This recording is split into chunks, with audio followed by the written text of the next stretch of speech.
naomba nikwambie kitu kimoja. Unaweza ukakibomoa kitu ambacho mimi nimekijenga, lakini huwezi kukijenga kitu ambacho wewe ulichokibomoa. Hii dunia ni yetu sote sisi, isipokuwa wanadamu wamechagua tu kuweka mipaka. Tatizo lako wewe, ulitaka kuruka ikiwa bado hauna mbawa, na ulitamani sana kukimbia ikiwa hata hujaanza kutambaa. Tazama sasa, maisha ya mwanadamu hayategemei pesa. Pesa imesababisha leo hii kukutoa machozi na majuto.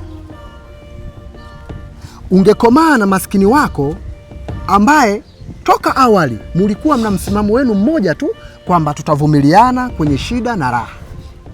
Sasa basi, ulikimbia shida, umekuja kukutana na matatizo. Sasa kipi ni bora kati ya hapo? Tamaa inakupelekea kuanguka kutoka katika ghorofa ya 100 kurudi mpaka kwenye ghorofa ya chini. Waswahili wanasema unaweza ukajikuta umefika 100, lakini kumbe unatakiwa kuanza 1. Sasa basi, rudi tena kwa yule maskini mwenzako. Yule maskini mwenzako ambaye mliyekubaliana pendana kwenye shida na raha.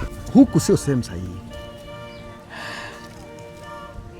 Pole sana.